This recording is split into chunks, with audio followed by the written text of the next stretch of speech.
Hello, hello. Day 3 of Me versus Me. Welcome back. Today is Wednesday, the 3rd of September. Yesterday, we ended up taking a break from the market. We skipped Asia. We were still a buyer yesterday. And let's head on into the chart to let me explain what happened yesterday. So, we ended up taking a break at Asia yesterday. We saw the range form and we expected that the price would still stay a buyer net for the day, but we weren't ready for executing in Asia, particularly because the aqua line was not hit yet. So had we taken an Asia trade, it would have hit the stop loss before hitting the 1 hour in profit. It doesn't detract from the fact that we were still looking for a buyer, and my execution was aimed for London, which was 1300, and that would have resulted in a 1 hour trade within 2 hours basically. So that happened, and I ended up skipping London and taking a paper trade only. So it was a 1 hour miss from yesterday's trade. So now that we've logged that, it's in our matrix, we're ready to move on with today. And today again, we're slightly late to the market. I was kind of late to everything basically. So let's go into the checklist and the daily habits and see where we're at with my daily scorecard. I did my little tidy up yesterday and I had a quick RR last night after the session was done. I saw the trade was just a good TP, and then we did some logs, and then that was it. Night routine. I was late to lights off yesterday, so we're just going to tick one and not the other one. I didn't wake up at 6 a.m. today. I didn't do my gratitude journal today. I didn't do my task today. But I did get the breakfast and I did get the school run in. So actually today I'm late to this whole thing. And I gotta be honest, this is a journey of logging this me versus me. Today I'm slightly worse than I am yesterday. But am I ready to be in action today? So let's go through the daily vision and visualization. And this is me doing a simple one, because what does my best day look like? My best day looks like a full checklist. And today my checklist is slightly under. Just my morning routine, it looks like it's just a 50% routine. So what can I do? I can't undo time. But the only thing I can do is to have a mental check on where I am today. So my perfect day starts when I have done my workouts. I've done my meditation in the morning. I'm not going to do a meditation right here in front of the crew, in front of the stream, but I can definitely remember and recall how it is to execute on a day that I'm supposed to execute, whether it's a win or a loss. I follow my rules, I do this pre-journal, and then I wait for my execution. So now that the 11 a.m. is past, my next execution will be at London. So yesterday I didn't quite visualize that, and that's why I had a little bit of a trigger shy, you might say, at London, and I ended up going on to the paper trade. So I want to avoid that today. So I'm going to have to visualize executing at London at 6 p.m. And that will be after my school run or fetching my eldest boy back from school. So what I realize is now that this exercise, this business needs to be in tune with my lifestyle and with my routine. And furthermore, that I need to be able to catch the market at the right places as well.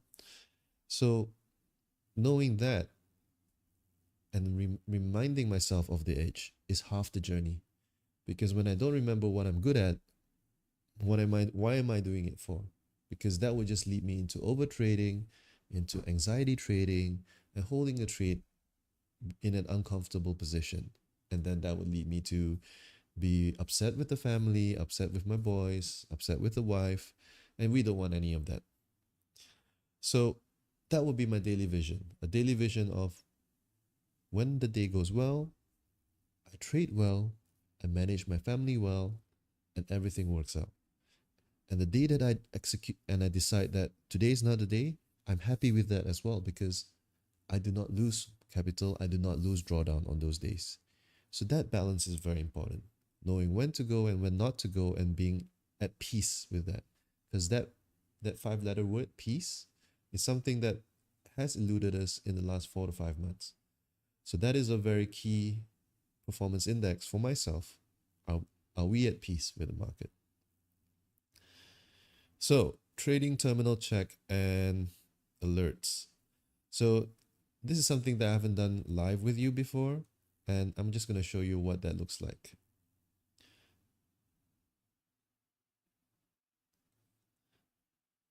Here it is. So how I do my alerts is very simple. This red line is just me marking out the higher end, and that's the low end of the body. And you can see that I have my alerts on M30. Really, I'm just looking for the M30 moving average to spike either way, and then we have a trade.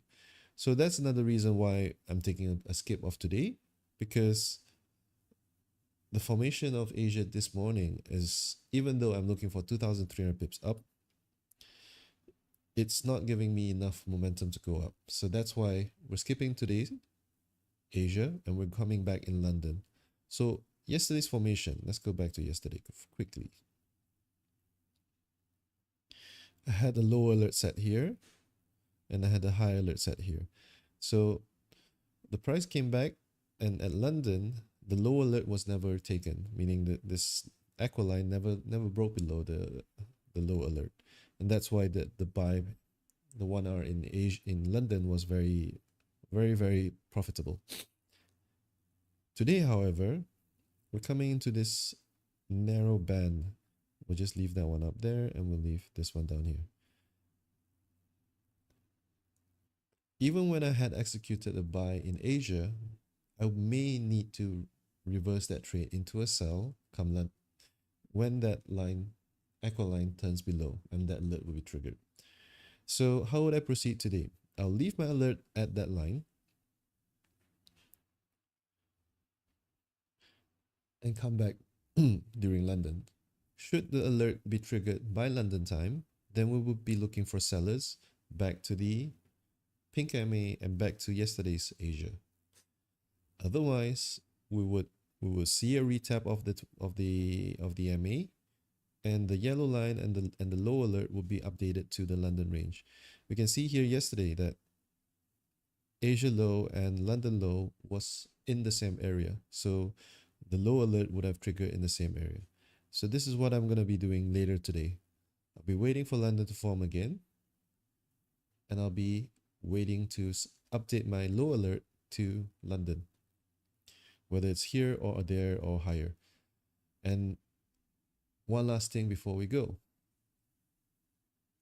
I won't be FOMOing into a buy. Should that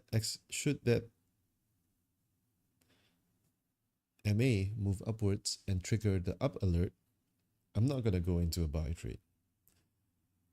When I'm in a buy, it's great, but when I'm not in a buy, I'm not gonna take that alert to go in. My execution is on the hour of 11 a.m., not anywhere else. So that's something to take note. So I've done my alerts. Next thing I need to do is setting up my checking my lot sizes. That's what I need to do. So for that, we're going to log into our trade server. Here it is. And we're going to do a very simple lot size check.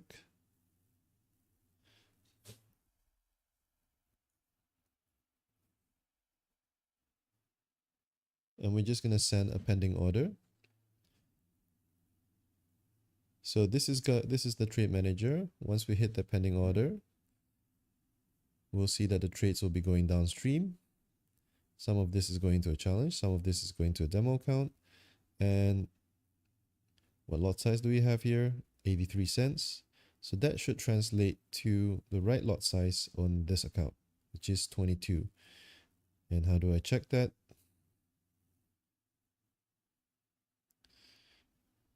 Over here, 2283. So my trading terminal is set up right. I better delete that. So I know it's ready and we don't need to worry come execution time. What's next? Let's go back to the scorecard. I'm doing this journal right now, and this is something new that I've introduced. I'm looking to start improving my habits in reading. So I picked a couple of books, and we're gonna start doing that later on in the day. So stress-wise, we're quite clear. We're quite clear on our edge as well, and we're seeing that we don't need to rush into the market. Yes, I've missed 2 days of Asia, and I missed 1 hour in London yesterday, but I'm not FOMOing into the market. There's no need to. Detach from the outcome. I would love to have another profit, but do I need to be in a trade right now? And anticipate C games. So this is another one that maybe I need to remind myself and also you guys about, where sometimes it's about trigger shy. And am I trigger shy at this moment? Am I resisting the urge to go into the market? Am I sort of denying a good trade? I don't think so. At this point in time, the market will do what it does in the Asia market up to London. And as in this week, we've seen that Asia has always come back to the nine to some degree. So no, I'm not resisting the market. I'm just